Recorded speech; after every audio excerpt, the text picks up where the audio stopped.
이렇게 내 손으로 얘를 이렇게 들어. 이것도 지뢰야. 손도 지뢰인데 얘 받침점이 어디냐면 여기 팔꿈치. 이게 팔꿈치. 그리고 얘를 들어 올리기 위해서 여기서 근육이 여기 연결되어 있어서 이렇게 되는 거야. 그럼 받침점, 여기가 힘점, 그리고 이게 작용점이야. 됐어? 받침점, 힘점, 작용점. 받침점, 힘점, 작용점. 3종질이야. 손은. 됐어? 그래서 대표적으로 손 같은 경우가 3종질에 속하는 아이인데 3종질에 속하는 아이 중에 또 다른 대표적인 게 낚싯대라는 거죠. 낚싯대. 자, 낚싯대는요. 실제로 우리가 이 낚시할 때 아빠가 여기는 리를 돌려요. 여기다 힘줘서 들고 여기는 이렇게 손으로 잡고 있으니까 이거 받침점이 역할을 하는 거예요. 여기가 힘점이고 그리고 여기에 이렇게 실로 물고기가 이렇게 잡혀 올라오는 그런 구조야. 잘 그렸어. 받아들여. 그래서 여기가 작용점이라서 이렇게 돼. 그러면 이 길이는 1이고 이 길이가 2라고 치면 사실은 받침점에서 작용점까지의 길이인데 받침점에서 힘점까지의 길이 비율인데 자, 받침점에서 작용점까지의 길이는 3이고요. 받침점에서 힘점까지의 길이는 1밖에 안 돼. 그럼 길이 비가 3대 1이니까 힘의 비는 거꾸로 1대 3이랍니다. 그러니까 물체가 여기에 작용하는 힘보다 내가 줘야 되는 힘의 크기가 3배 더 커지는 거야. 그러니까 물고기 100N짜리를 끌어올리려면 나는 무려 300N의 힘을 줘야 된다는 얘기야. 그러니까 3종질에는 오히려 힘의 손해를 봐. 그런 도구를 사용하는 이유는요. 길이의 이득을 보기 위해서야. 그래서 내가 이걸 한 바퀴 돌려 1m 돌리면 얘는 3m 끌려온다. 그래서 길이의 이득을 보려고 쓰는 게 3종질이거든요. 이런 거거든요. 그래서 여기 있는 근육의 길이가 무한대로 길 수가 없어서 이 근육 조금만 움직여도 팔은 되게 많이 움직여요. 그렇죠? 이렇게 됩니다. 그래서 오히려 힘의 손해를 보는 도구도 있다. 그 도구는 길이의 이득을 보기 위해서다. 라는 겁니다. 됐죠? 이게 3종질애가 가지고 있는 특징이다. 이런 거야. 자, 그래서 모든 도구가 힘의 이득을 보는 건 아니고요. 힘의 이득을 안 보는 도구도 있어. 그 정도로요. 힘의 손해를 보는 도구도 있어. 낚싯대 같은 경우는. 됐어? 이런 경우도 존재한다. 목적에 맞춰서 쓴다라는 겁니다. 그래서 여러분들이 알고 있는 이 지뢰와 도르래는 같은 구조를 가지고 있고요. 그 다음에 도구 중에서 지뢰 있고 도르래 있고 빗면이라고 하는 도구가 있어. 마지막이야. 빗면은요. 이렇게 어떤 물체를 들어 올려야 되는데 힘이 너무 많이 드니까 빗면이라고 하는 경사면을 이용하는 거예요. 그 경사면을 이용해서 같은 물체를 밀어 올리는 거예요. 밀어 올리는 거예요. 이렇게. 이런 식으로 밀어 올리는 겁니다. 높이는 똑같이 1이라고 하더라도 빗면의 길이가 다 다를 수 있죠. 이거 빗면의 길이 2야. 얘는 빗면의 길이가 3이야. 얘는 빗면의 길이가 4야. 이런 거예요. 그러면 실제로 얘를 들어 올릴 땐 1m면 되지만 여기에 있는 A라는 빗면을 사용하려면 4m나 가야 돼. 거리의 손해를 4배 봤으니 힘은 4분의 1로 줄이면 돼. 맞죠? 그러니까 여기가 200N이면 얘는 200N짜리를 밀어 올릴 때 힘은 4분의 1로 줄인 만큼인 50N의 힘으로 밀어도 돼. 이런 느낌이야. 됐죠? 그래서 빗면을 사용하면 물체의 무게에 됐어? 빗면분의 높이, 빗면분의 높이만큼 힘의 크기가 줄어들죠. 이만큼의 힘만 주는 거예요. 근데 너 알아? 빗면 자체가 직각삼각 평기타야.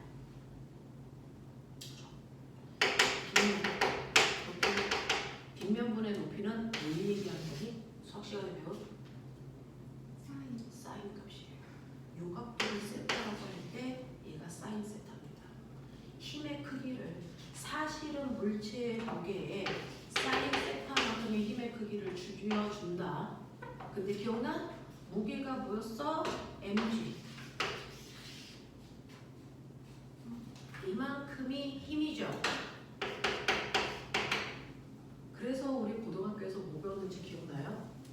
어떤 물체가 빗면에 이렇게 질량이 M인 물체가 있으면 사실은 얘는 아래쪽으로 무게라는 힘이 작용을 하는데 이때 빗면에 있는 물체는 이 무게가 빗면 아래쪽으로 내려가려는 경사력과 빗면을 수직으로 누르는 힘 두 개로 분해된다.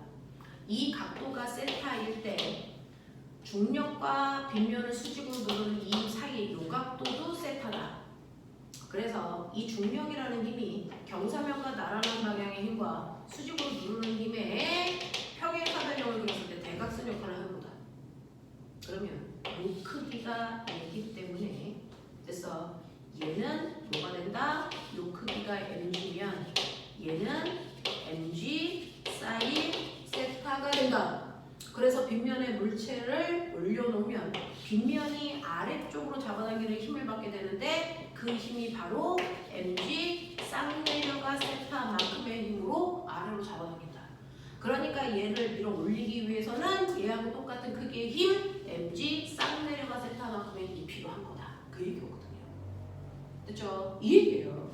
이 얘기예요. 그래서 빗면에서 물체를 밀어 올릴 때 힘이 드는 이유는 물체가 빗면 아래쪽으로 내려가려는 경사력 mg 쌍내려가 세타라는 힘이 작용하니까 그것과 같은 크기의 힘을 줄 때 최소한의 힘으로 밀어 올릴 수 있다. 그 뜻이에요. 그렇죠? 그걸 중학교 때는 사인 세타라는 얘기를 할 수 없으니 빗변분의 높이라는 얘기를 했던 것뿐입니다. 이렇게 된 거예요. 그렇죠? 자, 그렇다면 빗면의 길이가 짧아지면요 당연히 힘의 크기는 그렇죠? 더 많이 들겠죠. 되겠어요? 네. 첫 번째 A라고 하는 빗면, B라고 하는 빗면, C라고 하는 빗면인데요. 똑같이 200N짜리 물체가 있어도 A라는 빗면은 4분의 1로 힘을 줄 텐데 B라는 힘은 200짜리를 3분의 1로 줄이고요. C라는 힘은 200짜리를 2분의 1로 줄여요. 됐어? 그래서 얘는 100N의 힘이 필요하고요. 얘는 3분의 200이니까 대략 한 70 얼마쯤 힘이 들고요. 얘는 얼마가 됩니까? 50N의 힘이 들잖아요. 네, 빗면의 길이가 짧아지면 각도가 커집니다. 사인 세타 값이 커지기 때문에 힘이 더 많이 된다는 얘기야. 알겠어? 이런 얘기를 하는 거예요. 그래서 빗면이라고 하는 거 밀어 올릴 때 힘은 빗면 아래쪽으로 내려가려는 경사력만큼 힘적인 거다. 이 뜻이야. 되겠어? 네. 그래서 힘을 요만큼 줄이는데 이게 힘의 크기야. 힘을 4분의 1로 줄이는데 이동거리는 4배 늘어나. 그러니까 한일의 영 변화가 없다. 이런 얘기. 됐어? 그래서 직접 들어 올리나 이 빗면을 이용해서 밀어 올리나 이걸 이용해서 밀어 올리나 이걸 이용해서 밀어 올리나 한일의 영은 같을 수밖에 없다. 알겠냐? 이런 느낌이고요. 빗면 두 개를요 서로 등대고 있게끔 해요. 어떤 이런 높이에 긴 빗면이 있고 짧은 빗면이 있고 두 개가 이렇게 등대고 있다고 치자. 여기에 고정도를 이용해서 실을 이렇게 놓으면 서로 다른 두 물체가 이렇게 매달려 있게끔 하자.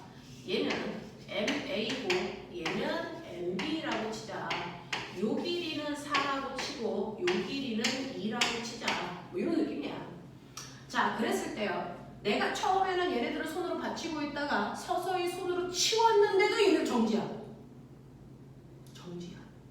그러면 얘네들의 질량 비율이 몇 대 몇이면 가능한 일이야? 이런 얘기야. 그래서 정지라는 얘기는 아래쪽으로 내려가려는 경사력과 이 실이 잡아당기는 힘의 크기가 같아. 그렇죠? 근데 실이 한 가닥이니까 이장력도 같아. 그렇죠?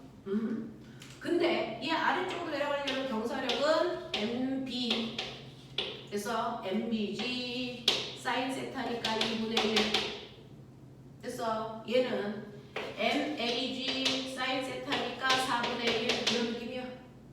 됐어? 그래서 이쪽으로 잡아당기는 힘과 얘가 같아야 되니까 요 힘과 요 힘이 결국 같아야 돼.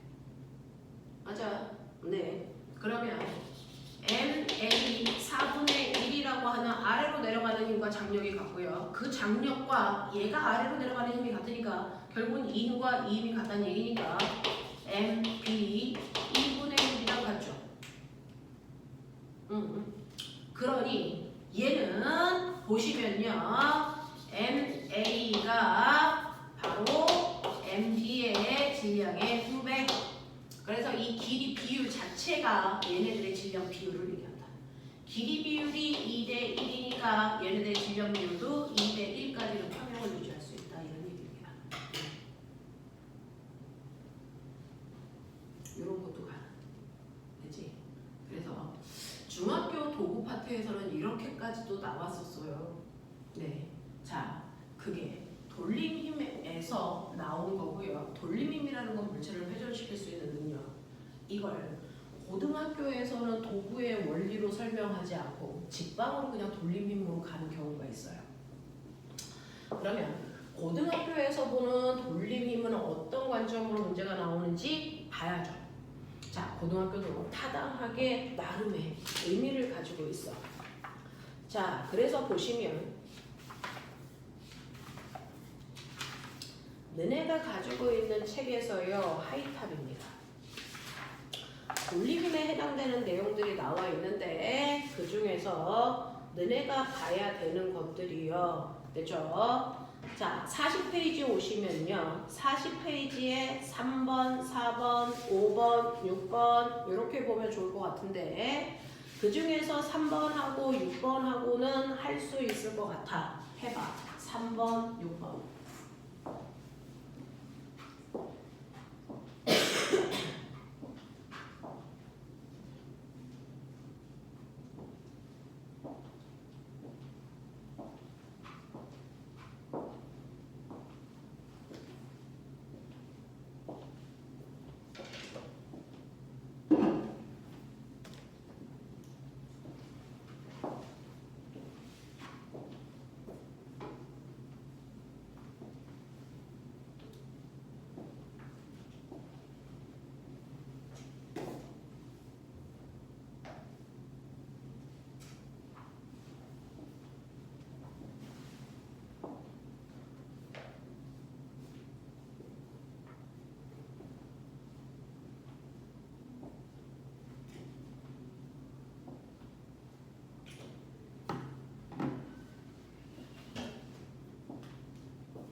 이제 경향성을 보는 건데 첫 번째 같은 경우에는 이제 전형적으로 돌림 힘에 대한 얘기로요. 이렇게 되어 있으면 이 중에서 받침점이 어딘지를 이제 찾아보시면 되죠.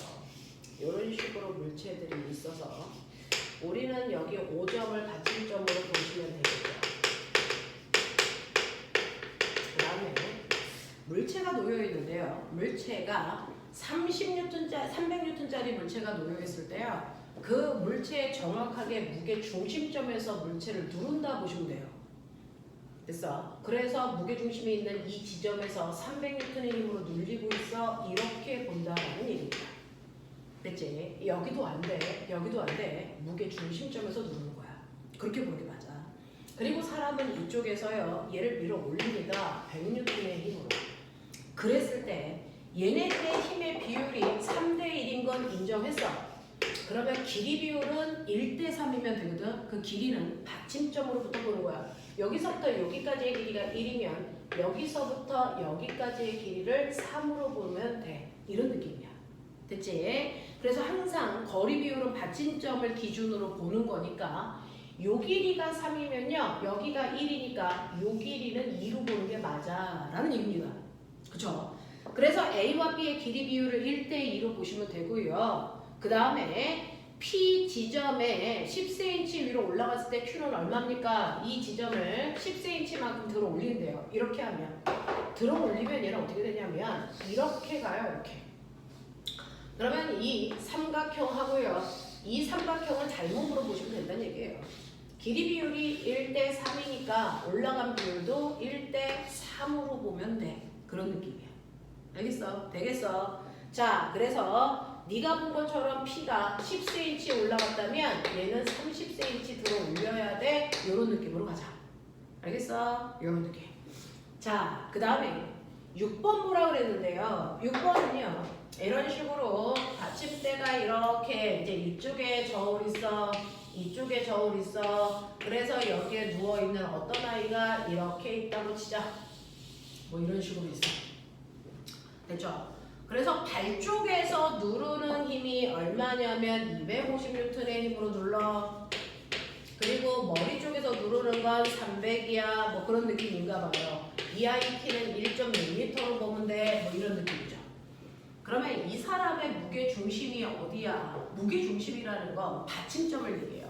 여기다가 어디에다가 받침점을 딱 놨을 때 이게 머리 쪽으로도 안 휘어지고 다리 쪽으로도 안 기울어져? 이 얘기 하는 거거든요. 그러면 당연히 여기에 있는 힘의 비율이 보시는 것처럼 6대5입니다. 그러면 받침점으로부터 떨어져 있는 길이는 5대6이면 수평을 유지해. 여길 받침점으로 보면 돼. 이런 얘기예요. 그걸 무게중심이라고 하는 거야. 됐어? 수학에서도 같은 의미야. 그렇다면 발로부터 받침점이 있는 곳까지 요 길이가 얼마야? 요거 물어본 것 같아요. 그러면 이거 전체 길이의 1.6을 11개로 나눈 것 중에서 6개 만큼간 거리. 됐어? 요렇게 가면 되겠죠. 됐어? 요런 식으로 찾아내면 된다라고 하는 지뢰를 이용해서 푸는 가장 기본적인 유형들이야. 알겠니? 이걸 조금 응용하면 그 위에 있는 5번 문제야. 자, 5번 문제부터는 뭐냐면 우리는 그동안 이렇게 사람이 누워있는 널판지의 무게를 생각해 본 적이 없지만 널판지도 무게가 있어요. 됐죠? 그래서 거기에 보시면 여기에 이렇게 되어 있고요. 거기에 이렇게 동그란 물체가 매달려 있는데 여기에서요. 무게중심이 이제 어디냐라고 하는 거니까 5번 잠깐 문제가 뭔지 읽어보시면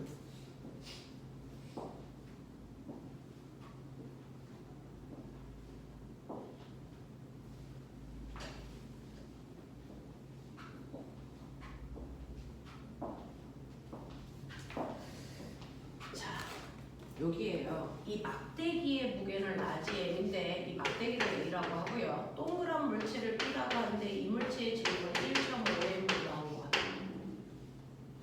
이 막대기의 전체 길이를 L로 하자고 했어요. 저는 이 중에서요. 이 전체 무게중심점이 어디라서 내가 거기만 딱 손으로 받치고 있으면 어느 정도 기울어지지 않니? 이거 묻는 거예요. 됐어. 자, 그랬을 때 보시면 실제로 이 B라고 하는 물체의 원통은요, 무게중심점이 가운데니까 여기서 이렇게 누를 겁니다. 1.5 mg의 무게로 누를 거예요. 그쵸? 그리고 이 막대기도요, 균일하기 때문에 전체 가운데에서 mg의 무게로 누를 겁니다. 그렇다면 받침점은 어디여야 돼? 한 놈은 시계 방향으로, 한 놈은 반시계 방향으로 누르게끔 하려면 이 사이 어딘가여야 돼. 그러니까 나는 여기를 받침점으로 이렇게 보시면 얘는 시계 방향으로 회전시키려고 그러고 얘는 반시계 방향으로 회전시키려고 했을 때 적당한 위치만 찾으시면 균형을 유지해. 근데 얘를 받침점을 여기다 놓으면 병신되는 거야. 얘도 시계 방향, 얘도 시계 방향, 그러면 이쪽으로 기울 수밖에 없는 거야. 그쵸? 그래서 두 힘의 이 사이 어딘가에 놓으시면 되는데 이때 요 길이를 A라고 하고 요 길이를 B라고 하는데 어쨌든 간에 얘는 이 막대기의 무게중심이니까 요 길이가 절반 2분의 1 L이고요. 요 길이도 절반 2분의 1 L을 A와 B로 나눈 거야. 그랬을 때 무게 비율이 몇 대 몇이냐면 2대 3이니까 요 길이 비율이 3대 2로 쪼개지면 돼. 이해돼? 이런 느낌이야. 이런 느낌이야. 자, 그랬을 때 여기에서 뭐 찾으라 그랬냐면요. 네. X축의 위치 찾으라 그랬으니까 여기를 원점으로 놨을 때 여기로부터 얼마나 먼 곳이니 이런 얘기죠. 되겠어? 네. 그러면 얘는요. 2분의 1L에 그리고 2분의 1L에 5개로 나눈 것 중에 3개만큼 가는 거니까 얘는 10분의 3L만큼만 이쪽으로 더 가면 되는 거거든요. 맞아. 맞아. 2분의 1L이라는 여기를 5개로 나눈 것 중에 3개만큼 가면 되니까. 그러면 여기서부터 여기까지의 길이는 2분의 1L에다가 10분의 3L을 더하시면 되니까 10분의 8L만큼 가는 곳이 그래서 무게중심점이에요. 이렇게 가면 돼요. 이해되죠? 이런 느낌이야. 그렇지? 그래서 어떤 물체의 질량이 나오면 무게중심점을 찾으시면 된다. 그 힘에서 둔다고 보시면 된다. 이런 얘기입니다. 자, 그런 의미로 나머지 문제들도 보시면 될 것 같고요. 그 다음에 제가 또 해봐드리고 싶은 게 있는데 뭐냐면 거기에 있는 41페이지 10번 문제와 같은 맥락의 문제들이 이제 뒤에 주르르륵 나옵니다. 같은 맥락의 문제들이 주르륵 나오는데 그 문제를 이제 확대해서 그린 게 45페이지 7번이다라고 보시면 돼요. 45페이지 7번 문제와 너네가 가지고 있는 41페이지 10번 문제 같다. 그 중에서 41페이지 10번 문제는 수능 킬러 문항으로 나왔던 문제고요. 실제로 수능 문제고요. 그 다음에 45번의 7번 문제는 영지에서 나왔던 문제다. 이렇게 보면 돼요. 같은 유형인데 됐죠? 이런 식으로 나왔으니까 우리는 좀 복잡한 41페이지 10번 수능 문항을 좀 보죠. 어떤 문제인지 좀 읽어보시면 계산은 복잡하지만 내용이 뭔지를 알고 계셔야죠. 내용을 보려고 하는 거예요.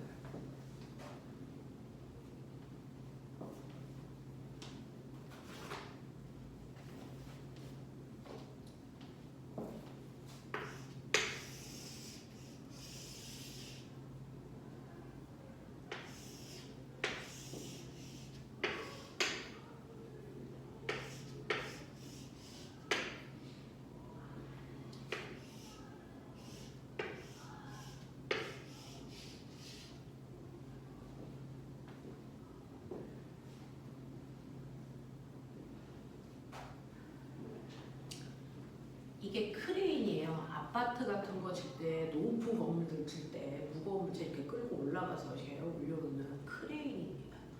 이 크레인이 노후돼서 무너지면 엄청난 큰 사고가 일어날 때 가끔 막 태풍 같은 거 오면 이래서 막 부러집니다. 큰 사고가 나죠. 자, 이 크레인은요. 여기서 무거운 물체를 들 때요. 얘가 이쪽 기울면 큰일 납니다. 그러니까 반대편에 엄청나게 무거운 물체를 놓고 여기서 균형을 맞춰주는 거예요. 그래서 얘를 균형주야. 됐어? 이렇게 된다. 그래서 보시면 첫 번째 차죠. 이 크레인의 전체 길이가 몇 미터니? 몇 L이? 18L이에요. 이 크레인이 물체가 18M짜리야. 자, 근데 여기에서요, 요 받침대 앞부분을 스몰 a라고 하고 받침대 가장 오른쪽 끝을 b라고 하면 받침대 가장 앞부분까지가 12L이 된다고요, 그 중에서. 그리고 요게 1L, 그 다음에 여기가 2.5L, 뭐 이제 이런 식으로 되고 요것도 L, 뭐 이런 식으로 돼. 이렇게 되어 있어. 근데 모든 힘들은요, 무게 중심점에서 한 점에서 작용합니다. 그리고 우리가 지뢰 그릴 때 선생님이 한 번도 받침대 이렇게 그린 적이 없어요. 받침대는 받침대일 수 없어요. 받침점입니다. 한 점이 힘을 지탱하는 거예요. 한 점이. 그러니 얘도 받침대죠. 하지만 매 순간 힘은 한 점이 무게중심점이야. 그러니 A가 무게중심점일 때가 물체가 가장 왼쪽으로 갈 수 있는 순간입니다. 물체가 오른쪽으로 점점 오면 무게중심점도 점점 오른쪽으로 같이 가줘야 돼요. 그랬을 때 어디까지 올 수 있냐면 무게중심점이 B에 올 때까지만 무게는 올 수 있어요. 물체는. 그거보다 더 가는 순간 무게중심점이 일로 오는 순간 얘는 쓰러져요. 알겠습니까?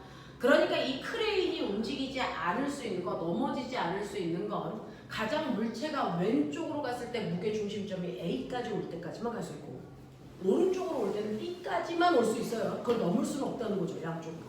됐죠? 그래서 이 물체의 무게는 4m이고요. 무게중심추는 10m입니다. 그랬을 때 얘가 좌우로 움직일 때 움직일 수 있는 거리의 폭이 얼마냐 이 얘기예요. 얘가 왼쪽으로 끝까지 갔을 때 여기까지 간다고 쳐봐. 그리고 오른쪽 끝까지 왔을 때는 여기까지 온다고 쳐봐. 근데요, 얘가 아무리 왼쪽 끝까지 가도 얘는 받침점이 A를 이용할 때까지만 가는 거야. 됐죠? 이걸 넘을 수가 없어. 그러니 받침점이 A일 때까지의 거리를 구해보시면 돼요. 자, 받침점을 A로 잡자.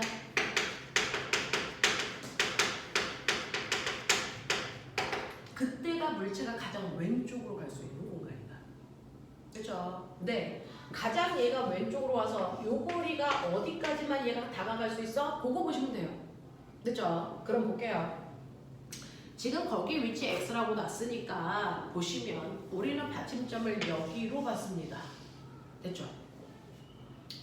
자, 이때 작용하는 힘은 여기서 잡아당기는 4mg라는 힘이 있고요. 그 다음에 여기에 있는 균형추가 누르는 힘도 있는데요. 균형추도 힘은 한 점에서 작용하니까 균형추의 무게중심 찍으세요. 거기서 10mg가 작용하는 겁니다.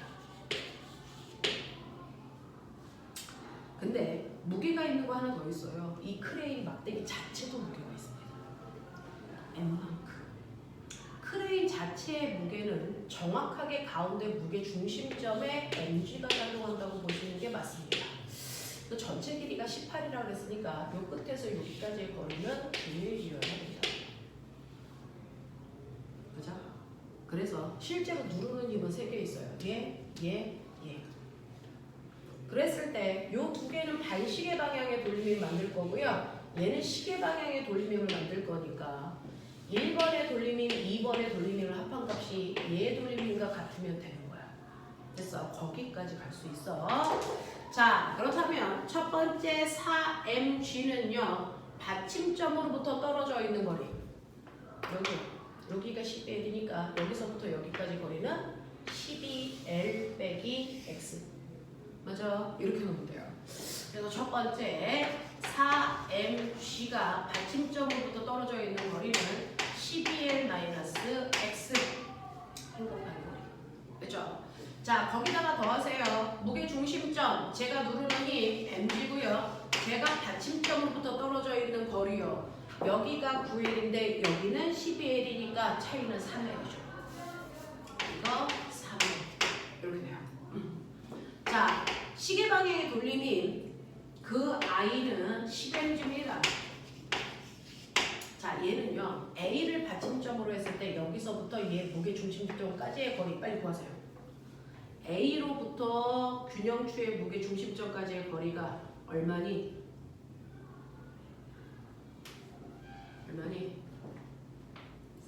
4L. 이렇게 됩니다. 균형추의 무게 중심점까지의 거리를 재는 거라서 그래요. 그쵸? 그래서 세 번에서 잘 보십시오. mg, mg, mg 의미 없어요. 그쵸? 그래서 날리시면 48L-4x 더하기 3L은 40L. 그래서 내가 넘길 건데 잘 봐. 11L은 4X야. 그래서 X 길이는 4분의 11L까지 갈 수 있어. 그치? 요게 첫 번째야. 이 짓을 B한테도 할 거야. B점을 무게 중심점으로 놨을 때가 얘가 가장 오른쪽으로 왔을 때 X 길이야. 그쵸? 자, 물체가 가장 오른쪽으로 가면 받침점도 오른쪽으로 이제 움직여. 그래서 받침점이 B까지 올 때까지만 움직일 수 있어. 이 얘기야. 자, 그러면 이때 무게는 4mg 똑같은데요. 받침점으로부터 떨어져 있는 거리 전체 길이가 이게 13L로 바뀌는 거니까 얘는 13L 빼기 X로 보는 게 맞다. 12가 13으로 바뀌어. 받침점이 1일 만큼 가니까. 자, 그 다음에 더하기 mg도 1일 만큼 옆으로 갔으니까 4L로 보는 게 맞아. 이게 10mg 곱하기 얘는 3L로 보는 게 맞아. 그렇죠? 그래서 얘도 이렇게 날려놓고 보자.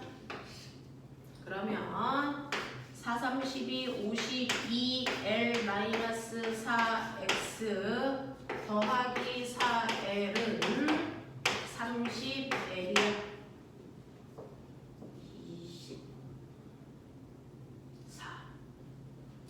24L이 4X야. 그래서 X는 6L이야. 뭐야? 틀렸어? 26이야. 그러면은 얼마 되니?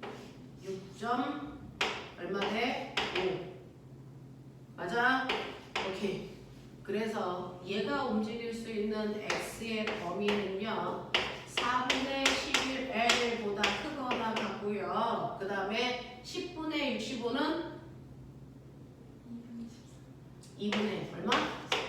13L이야. 이거보다 이렇게 되면 되는 거죠. 이게 움직일 수 있는 뭐야? 아니야? 아 맞아요. 이씨. 자, 그래서 이게 움직일 수 있는 X의 범위예요.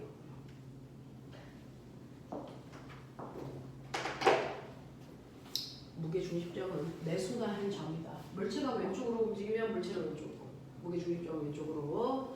물체가 오른쪽으로 움직이면 무게 중심점도 오른쪽으로 움직인다.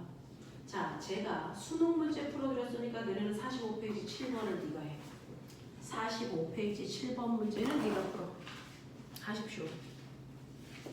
신기하네. 얘가 왜 에어컨 비슷한 바람이 나오지? 차가워요 바람. 그러니까.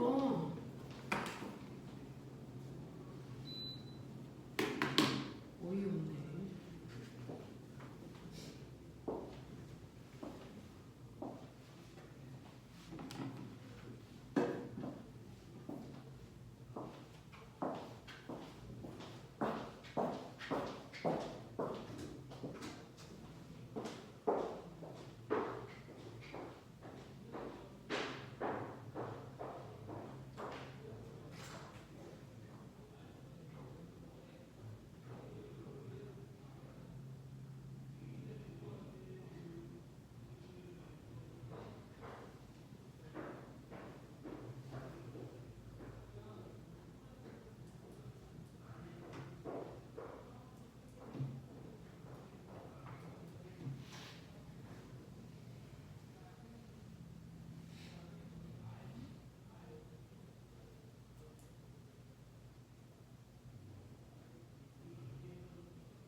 여기 휴대폰도 에어컨이 나오는 신기한 곳이에요.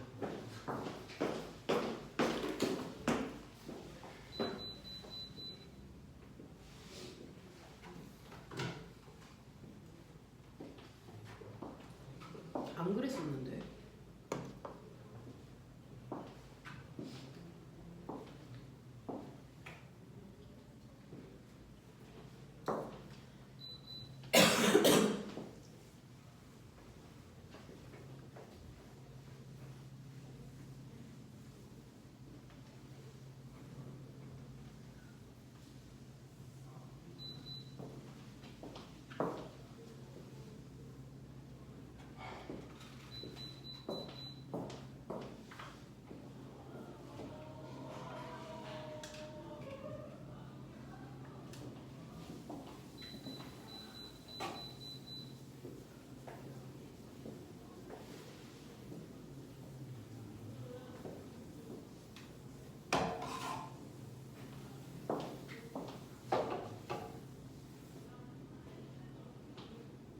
빌리기수도 어땠대?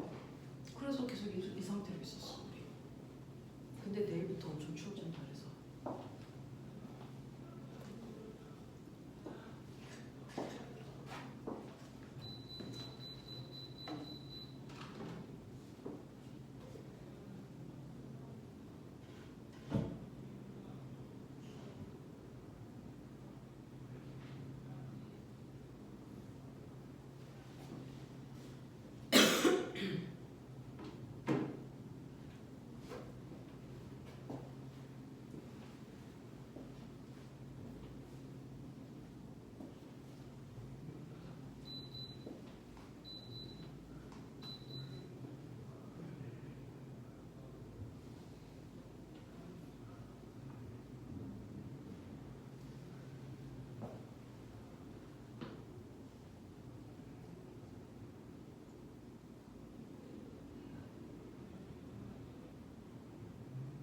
근데 난방을 누를 때만 띡띡 소리가 나.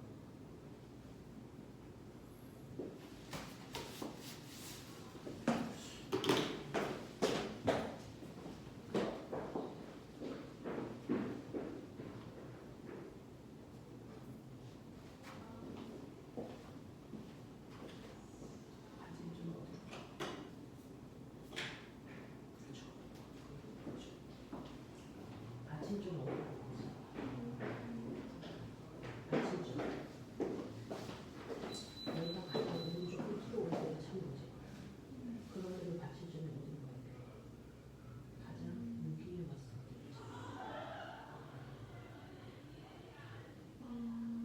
맞아? 얘가 점점 여기서 이렇게 움직이면 받침점이 여기 있다가 점점 얘가 이렇게 나오면 받침점도 같이 가. 맨 오른쪽 끝에 있을 때는 여기에 받침점 없었겠지? 그러다가 얘가 이렇게 오면 같이 받침점이 움직여. 그래서 여기에 받침점이 올 때까지는 갈 수 있어. 더 가면 받침점이 이리니까 넘어져. 그렇죠. 그죠? 양 끝단을 돌게 움직일 수는 없죠. 그죠? 근데 여기에서 이물체가 최대한 어느 쪽으로 갈 수 있는 걸 찾는 거냐면 왼쪽으로 최대한 갈 수 있는 게 있으면 없나? 받침점을 여기로 보고 계산하는 게 맞다는 거죠. 근데 그 얘기입니다.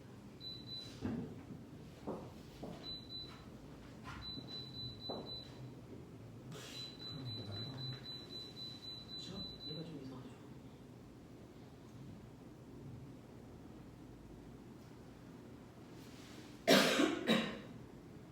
빌리기수 때 끄고 있어서 그래서 1교시 때는 모르겠고 2교시 때는 틀었는데 샤워하고 나서 좀 전에 껐어. 뜨거운 바람이 나오라고 기대했을 거야.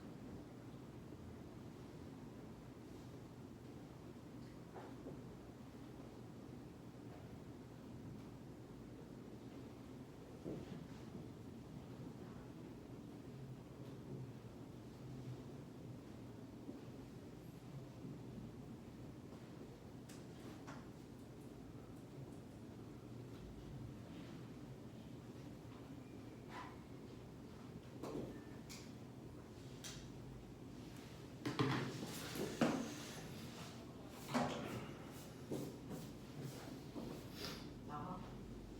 나가게. 맨 뒤에 있어.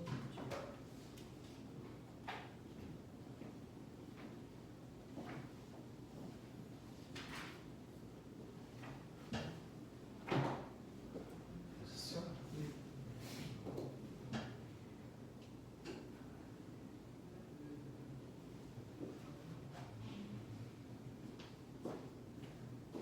그러면 문제예요.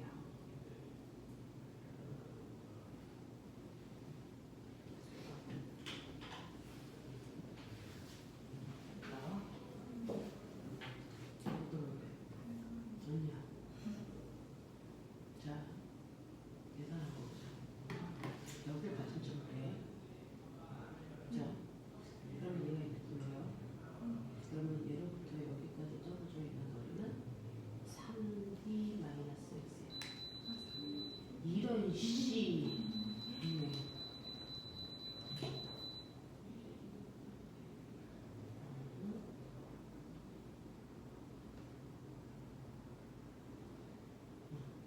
얘는 여기를 받침점으로 하니까 여기서부터 여기까지의 거리는 그렇게 나와.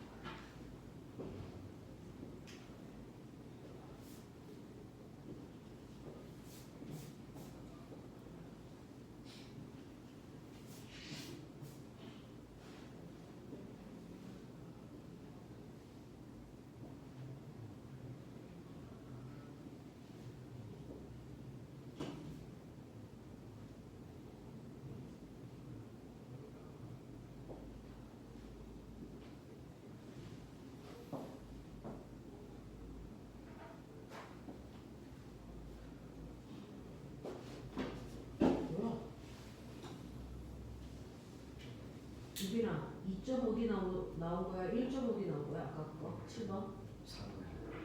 4번? X 2.6이에요. 이거 2mg에서 3d-x 됐고요. 얘요. 3mg에서 원래는 이거 g까지 붙여야 되는데 그죠? 이거 상관없으니까 여기서 여기까지 떨어져 있는 거리가 0.5d. 맞아. 틀리면 너의 산수에 문제가 있는 건데 꼬매가 이 무게는 막대기 무게는 그거군. 막대기가 전체가 5D니까 얘는 정확하게 0.5D 여기에 M가 작용해. 그럼 이것도 여기에 작용하는 힘이지. 그렇죠. 그래서 얘는 M이 뭡니까? 얘로부터 떨어져 있는 거리가 0.5D 이렇게 가져야 돼. 막대기 무게 생각하는 거.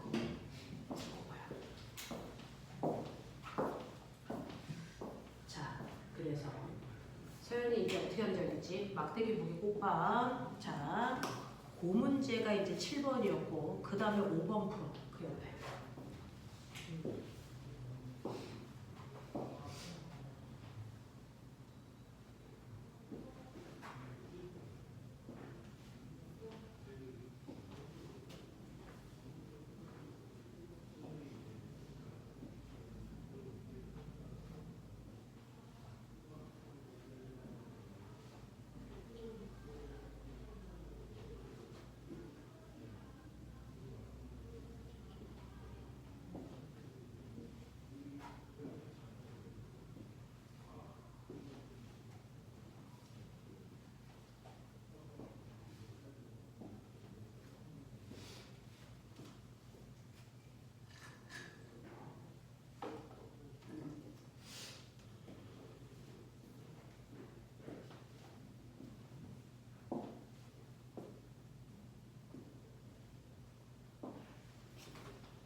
받침점이면 여기가 정지잖아요. 어쨌든. 그러면 여기를 누르는 힘만큼 밀어올리는 힘이 작용하겠죠. 계속 누르고 그렇죠. 그렇다는 얘기죠.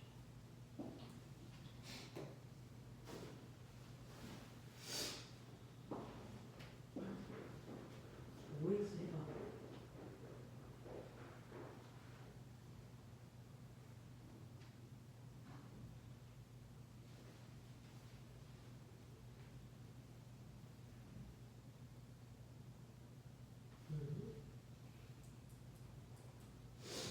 자, 보여줄게.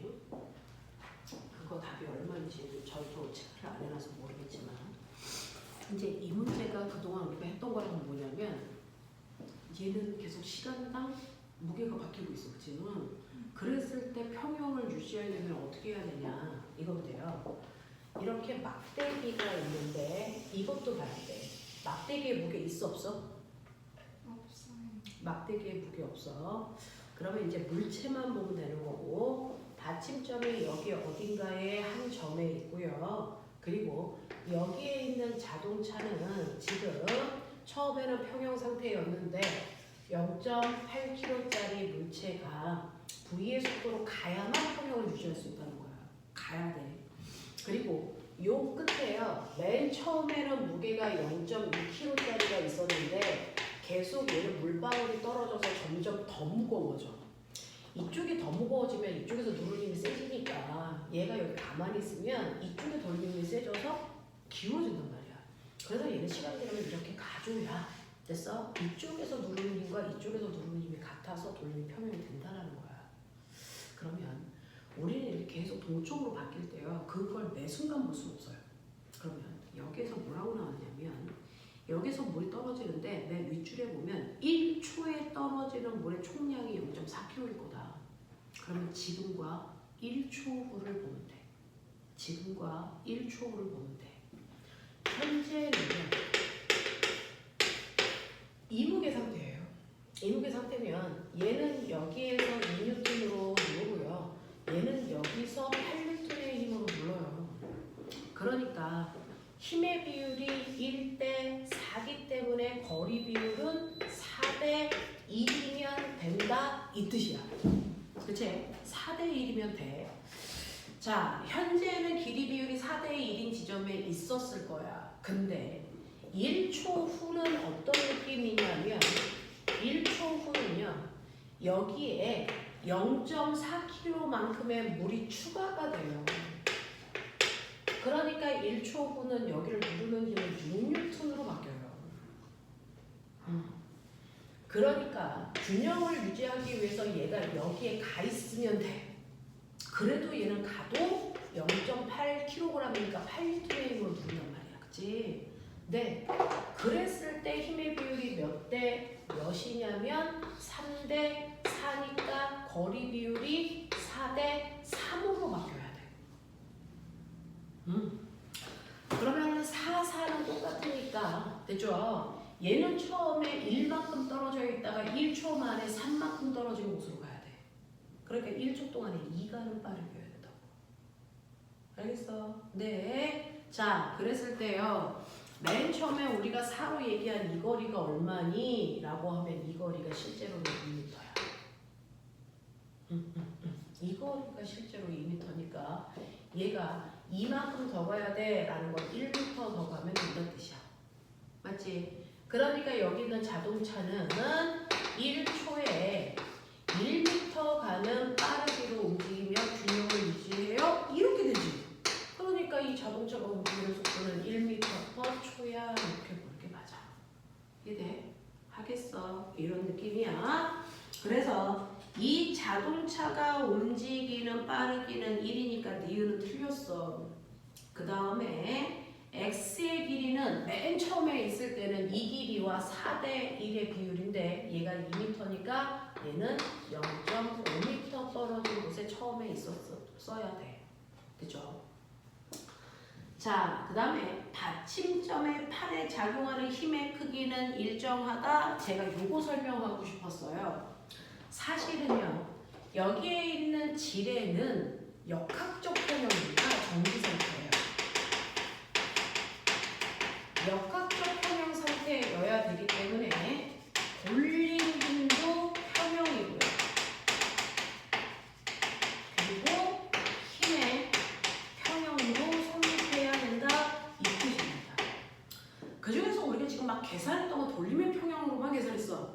사실은 이는 힘의 평형도 성립해야 돼. 그러니 맨 처음에 물이 떨어지기 전에는요. 이렇게 막대기에 이쪽에서 누르는 2N의 힘과 이쪽에서 누르는 8N의 힘이 있었기 때문에 받침점에서 밀어 올리는 힘은 10N이었어야 됩니다. 그 얘기예요. 그래야 힘의 평형이죠.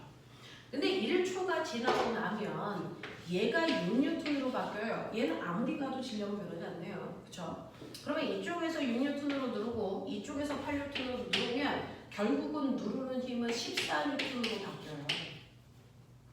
그러니 받침점에 밀어 올리는 힘도 14N으로 커집니다. 그 얘기예요. 그러니까 시간이 지날수록 받침점에서 밀어 올리는 힘의 크기는 점점 커진다 이런 얘기입니다. 그래서 이러한 정지 상태일 때는 돌림의 평형과 힘의 평형을 고려하면 모든 문제는 풀려. 네네. 그래서 답은 1번으로 보시는 게 맞을 것 같습니다. 됐죠? 네, 이렇게 봅시다. 자, 이걸 푸는 문제 중에 하나가 제가 보여드리고 싶은 게 44페이지의 6번이고요. 그 밑에 있는 거. 이 문제가 앞부분에서는 뭘로 나왔냐면 41페이지 9번 문제입니다. 같은 맥락이야. 41페이지 9번 문제와 너네가 가지고 있는 44페이지 6번 문제가 같은 거야. 앞에 있는 건 수능에서 뒤에 있는 건 영재에서 나왔던 문제야. 그렇게 배열되어 있어요, 이 책이. 자, 그럼 저는 9번 문제로 설명할게요. 41페이지. 41페이지 9번 문제 보시면 이것도 철수와 영희가 양쪽에서 막대기를 받치고 있어서 막대기가 떨어지지도 회전하지도 않는 역학적 평형이라는 얘기입니다. 그래서 이 두 문제는요. 역학적 평형을 이용해서 푸는 문제야.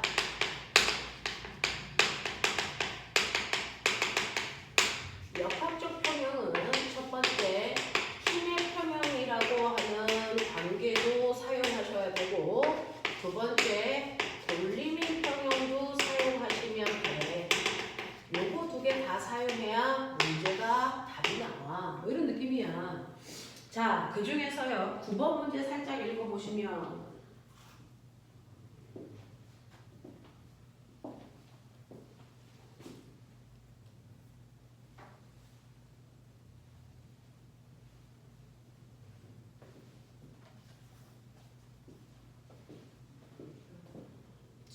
이해하셨을까요? 이렇게 막대기가 있어서 영희와 철수가 양쪽에서 받치고 있어. 그림을 다 그릴 필요는 없으니까 철수가 이쪽에서 밀어 올리는 힘을 주고 있다는 겁니다. 이게 F1이라고 하죠. 철수의 힘. 영희도 여기서 받치고 있으니까 영희도 위쪽 방향으로 힘을 주는다는 얘기죠. F2 이렇게 갈 거예요. 그죠? 이렇게 됩니다. 힘의 관계로만 보면. 자, 그리고 막대기 전체 길이 3m인데 이 막대기의 무게가 6kg야. 막대기 무게 놓치면 안 돼요. 그러면 막대기는 정확하게 가운데에서 6kg니까 60N의 힘으로 누르고 있어. 이 얘기입니다. 요 길이가 1.5입니다. 자, 그 다음에 3kg짜리 물체가요 2m 떨어진 곳에 있으니까 여기서는 30N의 힘으로 누르고 있어. 이런 얘기죠. 그렇죠? 그래서 여기에서 보시면요 이렇게 힘이 4개 있어요. 하나, 둘, 셋, 넷. 됐어요? 정확하게 보셔야 돼요. 자, 이렇게 4개의 힘이 작용할 때 철수와 영희의 힘의 비율을 얼마로 해야 얘가 안 기울어지냐? 철수가 힘을 너무 세게 줘도 영희 쪽으로 기울입니다. 그죠? 어떻게 힘을 잘 배분했어야 되냐라고 하는 겁니다. 첫 번째, 힘의 평형을 이용하시면요. 위쪽으로 작용하는 두 힘을 더한 값 F1에다가 F2를 더한 값이 아래쪽으로 누르는 힘 90이랑 같아야 된다. 이겁니다. 그렇죠? 그 다음에 이제 돌림의 평형을 쓸 겁니다. 미지수가 2개인데 풀 수가 없어요. 자, 이때 뭐 하나 보여드릴게요. 역학적 평형이면 힘이 작용하는 4군데 중에 어디든 받침점으로 봐도 무방하다. 돌림의 평형일 때 힘이 작용하는 모든 곳 중 어디를 받침점으로 봐도 무방하다야. 그러면 쉬운 방법, 미지수가 있는 쪽 한쪽을 받침점으로 보시면 이 미지수는 돌림힘을 못 만들어요. 왜? 받침점으로부터 떨어져 있는 거리가 0이니까. 그래서 미지수 하나를 없앨 수 있어요. 그게 편법입니다. 그쵸? 문제 푸는 요령이에요. 그럼 저는 철수 쪽에 있는 힘을 주고 있는 이 부분을 받침점으로 볼 거야. 그러면 보시면 시계 방향, 반시계 방향 보이냐? 이런 돌림힘을 만들어요. 그래서 1번의 돌림힘, 2번의 돌림힘을 합한값이 3번의 돌림힘과 같으면 된다 이 뜻입니다. 그 중에서 얘는요 60이라고 하는 힘을요 1.5만큼 떨어진 곳에서 돌림힘을 주고요. 얘는 30이라고 하는 힘이 2m 떨어진 곳, 얘로부터 2m 떨어진 곳에서 힘을 주고 있어요. 얘는요 F2라는 힘이 3m 떨어진 곳에 있다 이런 얘기입니다. 그러면 얘는 미지수가 하나밖에 없으니 F2를 구할 수 있겠죠. 되겠어? 요거 계산하시면 90, 요거 60, 다 더하시면 150입니다. 그게 됐어. 같아야 되니까 여기가 50이면 되겠죠. 되겠냐? 그러면 F2의 크기가 50이기 때문에 F1의 크기는 얼마면 되겠다? 40이면 되겠다. 이 얘기입니다. 그래서 철수와 영희의 힘의 비율은 4대5면 된다. 알겠냐? 이 얘기입니다. 그래서 우리는 어떤 물체가 실제로 정지되어 있다면 이 두 개의 평형이 동시에 유지되기 때문에 이 두 가지를 이용해서 문제를 푸는 겁니다. 수능은 이렇게 나옵니다. 힘의 평형과 돌림의 평형을 다 써야만 나올 수 있게 이렇게 나옵니다. 됐죠? 그러면서 이 문제를 빠르고 정확하게 푸는 방법은 받침점을 네가 없애고자 하는 힘의 위치에다 놔버리면 된다. 그래서 네가 없애고자 하는 위치를 받침점으로 보면 된다. 그 얘기입니다. 그래서 받침점의 위치는 네가 원하는 장소에 놔도 무방하다. 돌림의 평형일 때.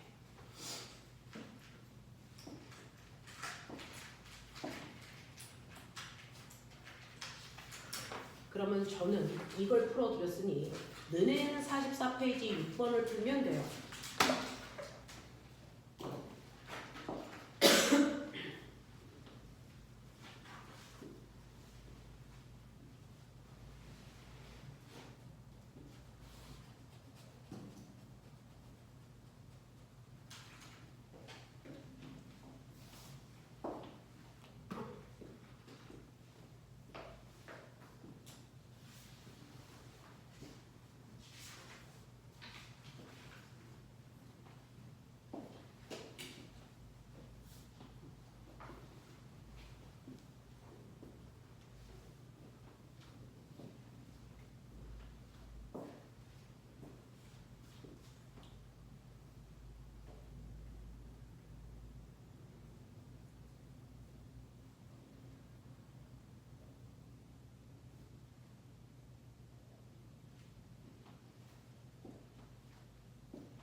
몇 번 나와?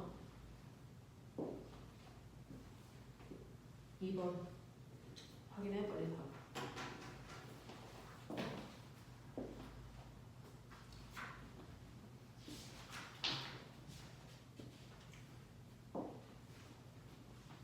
가자. 그렇대. 됐지. 이런 거야. 그래서요. 첫 번째는 막대 무게 확인해라. 무게의 위치를 어떻게 잡아야 되는지 확인해라. 받침대는 존재하지 않는다. 받침점이다. 그래서 받침점의 위치를 이용해서 물체까지의 거리도 확인할 수 있다. 그치? 그런 거. 그 다음에 물체가 움직일 때 동적일 때 어떻게 구하는지도 아까 물방울 떨어지는 거 봤고요. 그 다음에 역학적 평형 이용해서 우리가 작용하는 힘의 크기도 구할 수 있다. 됐죠? 이런 것들이야. 그래서 너네가 돌림힘에서는요. 아까 우리가 얘기한 것처럼 도구의 원리가 돌림힘을 이용했다. 그래서 도구의 종류도 쭉 보여줬고 이거를 수능 계열이나 영재 계열에서 문제를 만들 때 이런 형태로 또 만들어 라고 하는 겁니다. 됐죠? 이런 식으로 해서 돌림힘이 나온다 라고 하는 거죠. 자, 그 다음에 여기서는 돌림힘 하고요. 뭐에 대해서 얘기하는 거냐면 어떤 물체의 안정적인 거, 안정도가 나옵니다. 피사의 사탑은요. 불안정하지만 쓰러지진 않습니다. 그쵸? 네. 안정도예요. 그 안정적인 건 뭐냐라고 하는 건데 넘어지지 않는 걸 안정적이라고 한다고요. 그러면 넘어지지 않기 위해서는 어때야 돼? 라고 하면 어떤 물체도요. 그 물체이기 때문에 질량이 있을 거고 질량이 있기 때문에 무게중심이 있어요.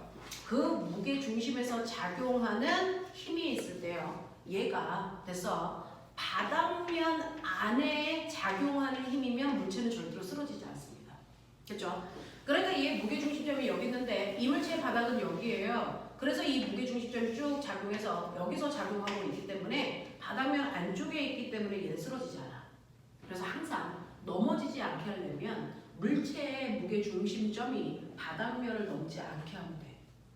됐어? 바닥면을 넘지 않게 하면 돼요. 그러면 내가 얘를 살짝 기울이면 어떻게 되냐면 지금은 얘를 이렇게 놓은 상태인데 이걸 살짝 기울일수록요 무게중심점의 위치와 바닥면이 달라집니다. 자, 얘를 살짝 기울이면 내가 이런 식으로 기울였다고 치자. 이씨, 이런 식으로 기울였다고 치자. 그러면 무게중심점은요 원래 높이보다 살짝 똥꼬가 뜨니까 살짝 올라가. 됐어? 살짝 올라가면서 여기서 이렇게 누르게 되는데 이물체가 있는 바닥면은 사실은 이렇게 해서 수선의 반을 내리면 여기는 뭐야? 그래서 아직도 무게중심점이 바닥면 안에 들어가 있어. 그래서 넘어지진 않아. 손을 놔도 얘가 제자리로 돌아와. 알겠냐? 이런 거야. 근데 더 기울여. 더 기울이면 이런 식으로 돼. 그러면 이 무게중심점의 위치 여전히 여기입니다. 여기 가운데. 됐어? 그래서 얘가요 넘어지지 않아도 살짝 기울이는 순간은 무게중심점이 뜹니다. 처음보다는 더 올라가요. 올라가기 때문에 불안정해요. 하지만 넘어지진 않습니다. 됐어? 근데 얘를 많이 기울이다 보면 어떻게 되냐면 얘가 이렇게 둘러놓으니까 오히려 무게중심점이 아래로 내려오는 순간이 생겨요. 그러면서 어떤 일이 발생하냐면 얘 바닥면은 어디냐면 요겁니다. 근데 바닥면을 무게중심점이 벗어났어요. 그럼 어떻게 될까요? 얘는 넘어집니다. 그래서 이렇게 된다고요. 그래서 물체가 넘어지지 않는 가장 안정적인 상태를 만들려면 최대한 바닥면을 넓게 만들어야 벗어날 확률이 줄어든다. 됐어? 그리고 무게 중심점은 가장 아래쪽으로 내려가게 하면 된다. 그래서 무게 중심은 아래를 향하고 있을 때 가장 아래쪽을 향하고 있을 때가 가장 안정적이야. 그러니까 얘를 살살살 뛰게 하면 무게 중심점이 위로 올라가기 때문에 불안정해지는 거야. 됐어? 그랬다가 언제까지 얘가 안 넘어져? 이 무게 중심점이 올라갈 때까지는 안 넘어져. 그래도 불안정은 해도. 근데 얘가 다시 내려가는 그 순간부터 넘어지기 시작하는 거야. 그 순간이 무게중심점이 바닥면을 벗어나는 순간이에요. 되겠어? 이렇게 되면요. 사실은 다시 보면 이 무게중심점의 바닥면은 사실은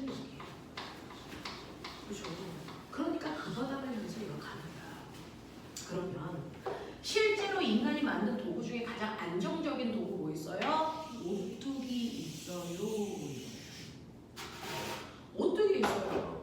오뚜기는요, 무게중심점이 아래가 무겁기 때문에 최대한 아래로 내려가 있고요, 바닥면 드럽게 넓어요.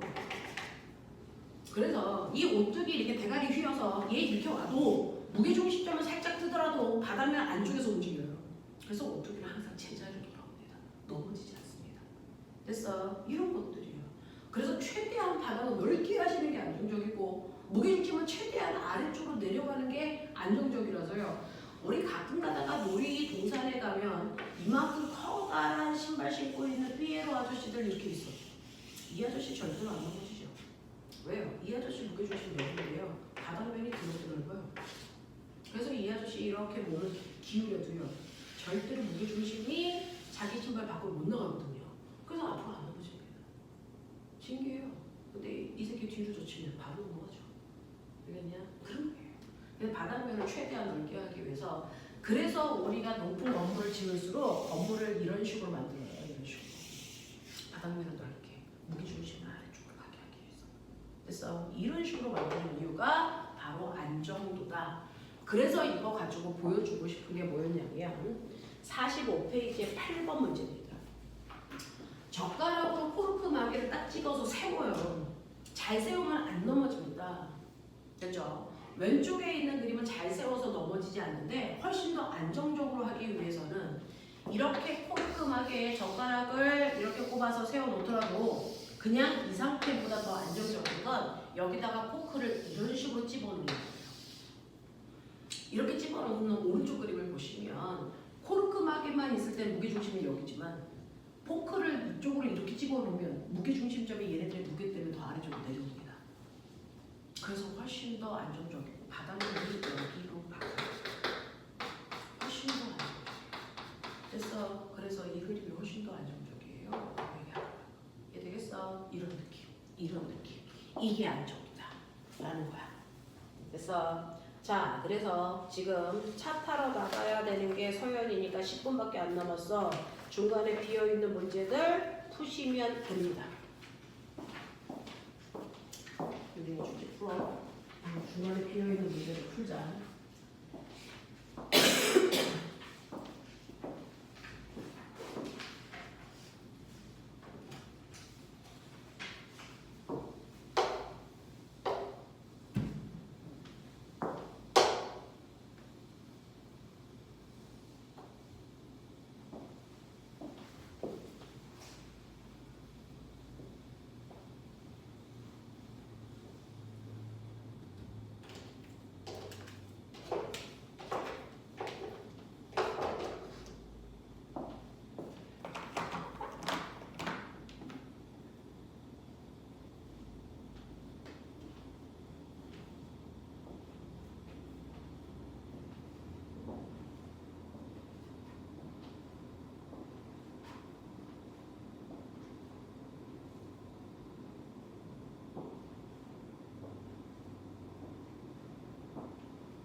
네.